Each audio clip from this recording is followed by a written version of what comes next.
Já de volta o Redação Novo Tempo, pela sua rádio e TV. Obrigado pela sua audiência, viu? Obrigado pela sua companhia aqui com a gente. Você pode participar das nossas redes sociais, você já sabe, facebook.com/ntjornalismo, @ntjornalismo, você encontra a gente no Instagram e tem o nosso site também, novotempo.com/jornalismo. Lá você encontra não só coisas do Redação Novo Tempo, mas de todos os programas aqui do nosso departamento de jornalismo. 6 em cada 10 mães admitiram sofrer com comentários negativos da forma como criam os seus filhos. Esse dado, ele é de uma pesquisa da Universidade de Michigan, nos Estados Unidos. Esse recente estudo, divulgado essa semana, entrevistou 475 mães norte-americanas e mostrou que, normalmente, os críticos são pessoas da própria família, cônjuge, os avós da criança, que inclusive são os campeões de reclamação. E o levantamento revelou um dado bem interessante. Quase metade das mulheres, 47%, passam a se sentir inseguras quanto à criação dos filhos. Mas isso é só nos Estados Unidos, eu tenho certeza que aqui é diferente. Para conversar com a gente sobre esse assunto, a gente está recebendo aqui a Patrícia Piper. Tudo bem, Patrícia? Oi, tudo bem? É um prazer estar aqui com vocês. A Patrícia tem um filho de 6 anos e aí tem um bebezinho. De quase 6 meses. Quase 6 meses. Então a Patrícia tem aí diferentes esferas de idade para poder discutir esse assunto com a gente. Diferentes fases da vida. E poder dar um conselho para a Suzane, viu, Patrícia? Porque ela está muito querendo saber como vai ser esse momento. Porque a gente já viu aqui que crítica não pode. Não falou que não pode, falou que existe crítica. Nós vamos discutir aqui. Não, eu até brinquei, né? Isso só deve acontecer nos Estados Unidos porque a pesquisa foi feita lá. Não, né? Eu, por exemplo, não sou pai, mas eu sei que isso acontece muito. Quando nasce uma criança, junto com essa criança, tem aquela máxima, né, de que nasce uma mãe, mas nasce um monte de mãe auxiliar em volta, né? Todo mundo tem uma opinião para dar. Sei lá, eu acho que inclusive o que motiva essas pessoas a darem uma opinião, às vezes nem é uma maldade, né? Não está querendo simplesmente criticar a mãe, está querendo contribuir ali e tudo mais. Ajudar, fazer o que deu certo. Essa situação de ficar dando dica das mães, eu só lembro de 2 vídeos engraçados que eu vi um tempo atrás. Eita, não, gente. mas é porque é uma coisa que é tão corriqueira que vira até piada, né? Eu lembro que teve um programa de humor que eu vi, que eles brincavam de fazer a propaganda de um livro que era o livro do conselho do bebê dos outros para você. E aí, tipo, e aí a propaganda falava, mais ou menos assim, eles brincavam, né? Cheio de comentários sobre coisas que deram certo na vida dos outros, eles acham que vão dar certo na sua vida também. E tipo, conselhos, inclusive, que você não quer ouvir. E aí tem um outro que eu vi que são várias amigas, aí uma descobre que uma delas está grávida, aí todo mundo já começa a opinar. Fala cada uma coisa. E aí, coisas contraditórias ainda. E aí, no final, todas elas falam assim, ó, mas o principal conselho é o seguinte, não ouve ninguém, tá? É mais fácil educar o filho dos outros, Patrícia? Com certeza, porque assim, a gente lê, a gente acha que é uma fórmula matemática, mas o nosso filho tem personalidade, o nosso filho vem com os genes da mãe, do pai, e tem coisas que a gente não tem como prever, né? Ô, Paty, uma coisa que a gente estava conversando até antes de começar aqui o programa é essa diferença, né, que o Bruno tem do Thiago. São o mais 6 velho anos. do mais novo. O mais velho do mais novo, e você estava em fase diferente. Teve coisa que você achou que poderia aplicar com o Bruno que não deu certo, e que daí, agora com o caçulinha, você já tem um jeito, você criou assim, o seu jeito de mãe. Isso ajudou, E né? a personalidade deles também é bem diferente. É a minha fase diferente, a personalidade deles diferente. E acho que os problemas que tem no começo são diferentes. O Bruno teve refluxo, então chorava mais, tinha muita cólica. Eu não conhecia um fitoterápico que agora eu conheço. Então, assim, você vai aprendendo coisas novas também. E como lidar com aquela situação, né? No começo você acha que vai ser tudo perfeito, né? Tudo que você leu, tudo que você estudou, tudo que você ouviu. Mas o primeiro filho veio aí, no meu caso, para quebrar assim, todas as coisas que eu acreditava. Como diz uma amiga minha, eu vivia numa nuvenzinha azul, achando que ia ser igual ao comercial de margarina. Ô, Patrícia, E na realidade não é assim. Eu imagino que para a segurança da mãe para lidar com o bebê e para educar o filho numa segunda experiência, é diferente. Agora, você recebeu muito pitaco na primeira gravidez, principalmente? Na primeira gravidez, eu sempre conversei lá em casa assim, que eu não quero as duas mães juntas. Eu quero a minha mãe num período e minha sogra no outro. E elas concordaram. Então, na primeira gravidez, eu tive a minha mãe. E a minha mãe, assim como eu, é bastante crítica, bastante incisiva e tem que fazer a vontade dela. E as minhas sobrinhas tiveram refluxo. Então, assim, meu filho tinha 10, 15 dias. Esse menino está com refluxo. Esse menino está com refluxo. E eu dizia assim, mãe, não vem colocar doença no meu filho, porque eu achava que ele não ia ter o refluxo. E ele tinha o refluxo, né?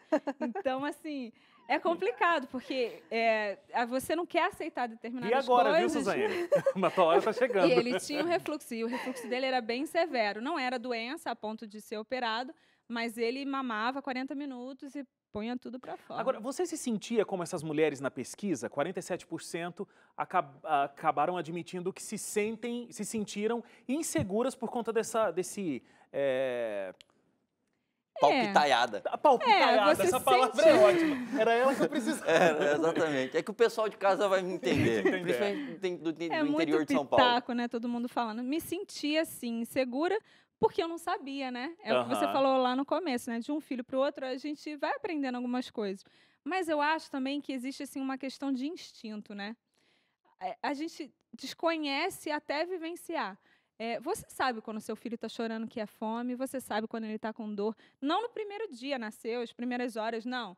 Mas no primeiro mês você já sabe que seu filho tem. Então, assim, é o aconchego da mãe. Às vezes a criança chora. Quando você, sei lá, tem uma coceirinha. A criança não sabe dizer que está coçando, a criança vai chorar. Então, assim, a fralda está suja, você já vai... o médico falou agora, recentemente, uma coisa para mim que eu não sabia. Diz que o primeiro mês a criança mama e faz cocô e faz xixi logo, que é meio que para você entender, assim, ó, a criança não pode ficar largada. Eu não sei explicar direito, mas é como se fosse, assim, um instinto. Mas eu acho que eu entendi o que você está querendo dizer. É no sentido, tipo, é olha... tipo um estímulo para você. Tipo, olha, presta atenção em mim aqui, eu tô aqui. É um instinto de sobrevivência. E depois vai chegando um ponto que a criança já não faz cocô toda vez que mama, porque você já aprendeu a cuidar daquela criança. E eu acho que essa coisa da pitacaiada é assim, Leite?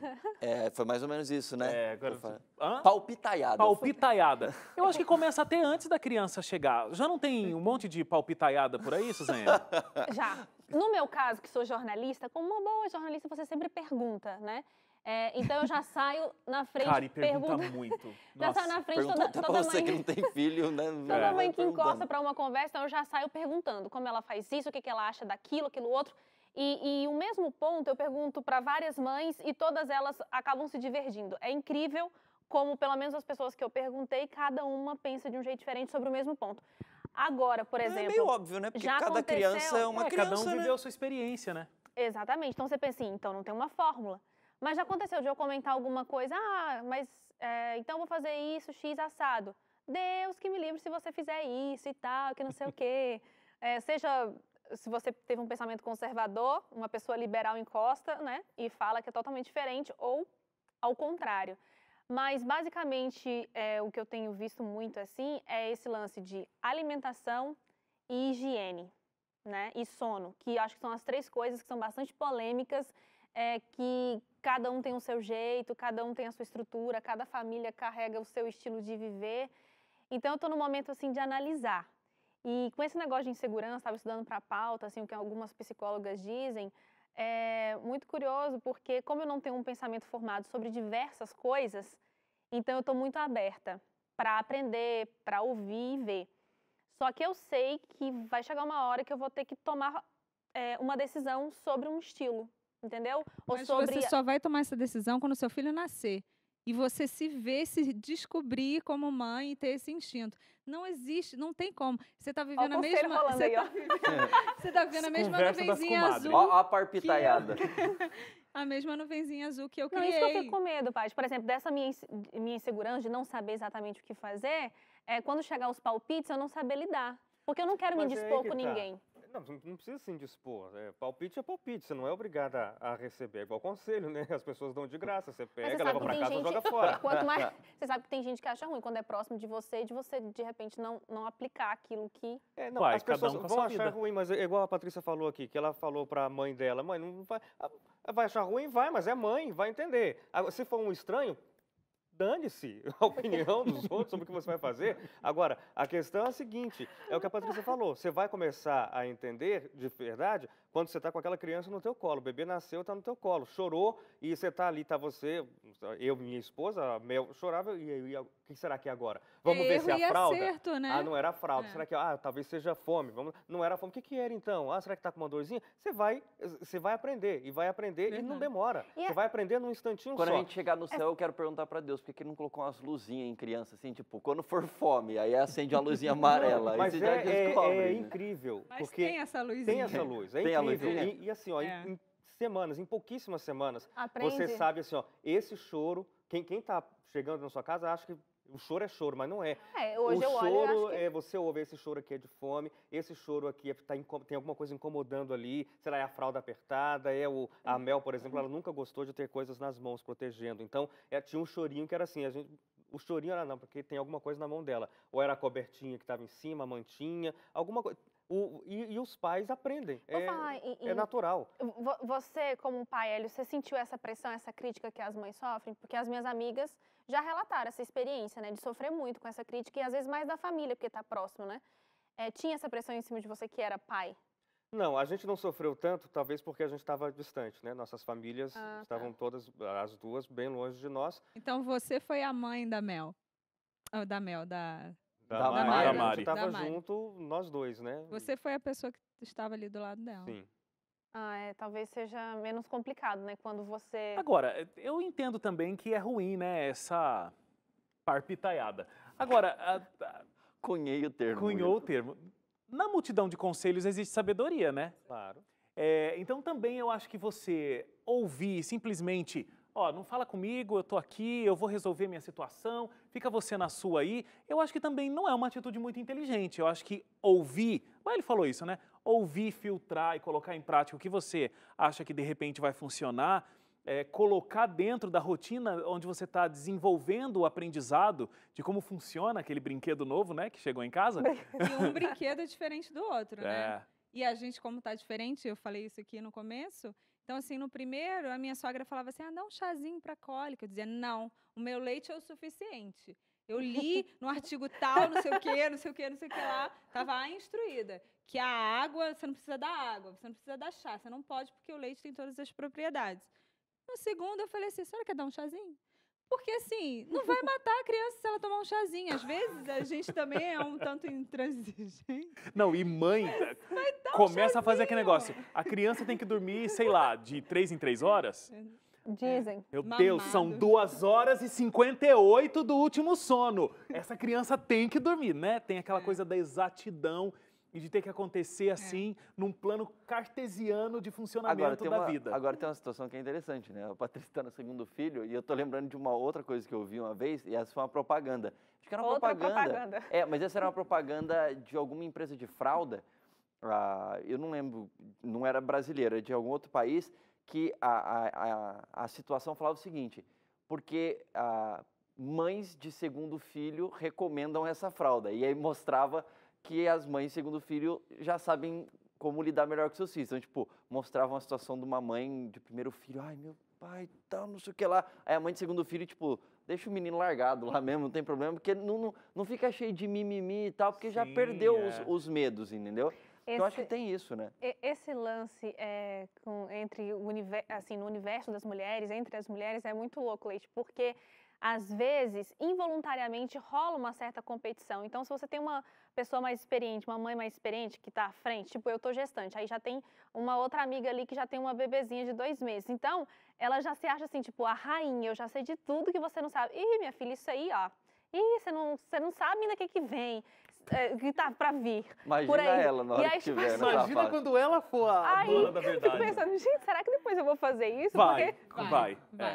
A gente que te conhece, a gente sabe que vai. Não, mas é que muda também. É injusto com a gente. Claro que você sabe, você tá à frente. Se uma mãe de um filho de 15 anos, adolescente, for falar com você, por exemplo, que tem o Bruninho que ainda é criança, e vai falar pra você assim, ó, vai sapatear Não, mas a na Patrícia já tem conselhos pro Bruninho adolescente. Já? Já. Mesmo ele nem tá adolescente. Wagner, tem coisas que não se falam. Outra coisa que acontece. Principalmente na televisão. Outra coisa que minhas amigas falam é que muitas vezes elas recebem crítica de quem não é mãe. Você acredita? Mas essas são as melhores, porque depois elas passam a ser mãe, algumas delas, e elas sentem na prática, na pele, que não é bem assim, que a fórmula matemática não vai dar certo. Porque, assim, eu também tinha muitas opiniões antes. Ah, esse filho tá fazendo, essa criança tá fazendo birra, culpa dos pais. Hoje, eu olho pro meu marido e falo assim, não conheço essa criança, você conhece? Porque tem determinados momentos que você não consegue ter o controle total da situação. Você, na sua casa, você vai educar, vai fazer com que a criança teve birra, fez uma coisa errada, vai ser dessa maneira. Na rua, é de outra. E tem fatores externos. Tem as pessoas em volta que estão prestando atenção, tem o barulho, tem a luz, tem N fatores. Então, assim, tem momentos e momentos, e para mim serviu, para você não vai servir. Então, assim, eu critiquei muitas mães e vivi na pele determinadas coisas que eu não sabia É o famoso como agir. pagou a língua, não é Paguei mesmo? a língua, É o famoso paguei. pagou a língua. Mas aí o segundo, acho que eu fui tão agraciada Que agora é eu uma não santidade. sei se vai mudar. Calma, ainda tá mas com 2 esse coloca lá. Exatamente. Calma, ainda. O bebê ainda não faz birra. né? Ah lá, já é tá porque ele, fazendo, é mas porque ele já tá tá na frente, fazendo. ele tá na frente, ó. Não, mas ela já tá ela tá bem na fazendo. minha, né? Porque o Bruninho tem 6, né? Seis, Ela Mas tem calma, 3. porque vai Mas, piorar. ó, eu só ia falar uma coisa, porque assim, esses palpites que dão, né, esses conselhos sobre o cuidado com o bebê, com o recém-nascido, esse tipo de coisa, tem coisa que é útil, tem coisa que não é útil, você vai, a mãe e o pai vão testar. Agora, a questão de educação é uma coisa mais séria. E assim, você tem especialistas, né? Você tem psicopedagogos, você tem pedagogos, tem educadores que não são conselhos, eles dão nortes sobre como educar bem uma criança.